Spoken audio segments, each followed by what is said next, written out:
دوسرا مسئلہ ہمارے سامنے اس وقت ہی ہے کہ سب طلباء کو یہ بات بغور اور بہت اچھی طرح پتہ ہونی چاہیے کہ طلب علم اور تحصیل علم کے باب میں مطالعہ اصل نہیں ہے۔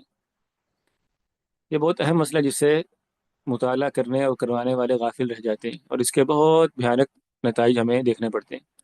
وہ کیا مسئلہ ہے؟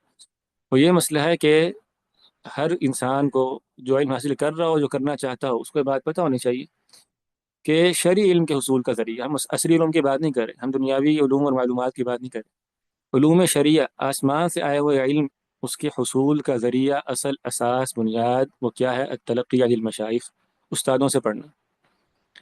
یہ علم جو ہے یہ من افواہ الرجال، لوگوں کے منہوں سے آگے منتقل ہوئے۔ یہ کتابوں سے منتقل ہونا یہ اصل نہیں ہے، یہ اساس نہیں ہے۔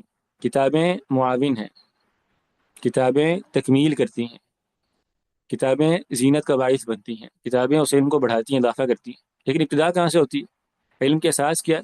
استادوں سے پڑھنا ہے۔ ہر ایسا بندہ جو یہ سمجھتا ہے کہ وہ کتابوں کے ذریعے استاد سے بے نیاز ہو سکتا ہے، اس کو کبھی علم حاصل نہیں ہوگا۔ کوئی شخص 1000 سال تک کتابیں پڑھتا رہ جائے، اس کے بعد وہ یہ سمجھے کہ اسے علماء کی صف میں شمار کرنا چاہیے، تو یہ محال بات ہے، ناممکن بات ہے، ایسا ہو ہی نہیں سکتا۔ اور اس کی اصل جو ہے وہ حدیث میں آئی ہے، ایسی بات نہیں ہے کہ یہ مولویوں نے اپنی سے باتیں بنا لی نا۔ بعض لوگوں کا خیال ہے جو مثقفین ہوتے ہیں نا، یعنی جو ریڈی میڈ دانشور ہوتے ہیں، جب انہیں کہا جاتا ہے نا کہ استادوں کی یہ اہمیت ہے، استاد سے پڑھنا چاہیے، تو وہ سمجھتے ہیں کہ مولویوں نے اپنا ٹیکہ اوپر کرنے کے لیے جو ہے نا باتیں بنا لی ہوئی ہیں۔ حالانکہ رسول اللہ صلی اللہ علیہ وسلم کی حدیث ہے، سنن ابو داؤد میں، ابن عباس رضی اللہ عنہ سے مروی ہے کہ آپ صلی اللہ علیہ وسلم نے فرمایا تسمعون ویسمع منکم ویسمع ممن سمع منکم، یہ جو علم ہے تم سنتے ہو، اور یہ علم تم سے آگے سنا جائے گا، اور جن لوگوں نے تم سے سنا ہوگا یہ علم آگے ان سے سنا جائے گا۔ تو علم کے نقل کا ذریعہ اس امت میں وہ اصلا سماع ہے، سننا ہے۔ الاسناد من الدین لولا الاسناد لقال من شاء ما شاء، یہ جو اسناد ہے یہ دین میں سے، اور جس بندے کے پاس سند نہیں ہے تو وہ جو مرضی کہتا پھرے۔ کہ جس بندے نے علم کی کوئی بات کرنی ہے اور وہ یہ بتانے کا پابند نہیں ہے کہ میں نے کس سے سنی ہے، تو پھر وہ گھر بیٹھ کے بناتا رہے باتیں۔ اس کا جو سلسلہ ہے، جو سند ہے، وہ آسمان سے کٹ گئی ہے، اللہ تعالیٰ کی طرف اس کی سند جا ہی نہیں رہی۔ شیخ بکر ابو زید رحمہ اللہ نے حلیت طالب علم، ان کی کتاب ہے تعلیم کے آداب سے متعلق، اس میں بڑی قیمتی بات کی ہے۔ فرماتے ہیں الاصل فی الطلب ان یکون بطریق التلقین والتلقی عن الاساتید والمثافنة للاشیاخ والاخذ من افواہ الرجال لا من الصحف وبطون الكتب، والاول من باب اخذ النسیب عن النسیب الناطق وهو المعلم، اما الثانی عن الكتاب فهو جماعت فأنى له اتصال النسب۔ یعنی یہ جو میں نے بات کی ہے اس کا خلاصہ کیا ہے، اور کہتے ہیں کہ طلب علم میں اصل کیا ہے کہ استادوں سے علم حاصل کیا جائے، یہ سند ہوتی ہے۔ جو کتابیں تو جماد ہے، کتابیں تو بے جان چیز ہے، تو بے جان چیز کی سند کیسے ہو سکتی؟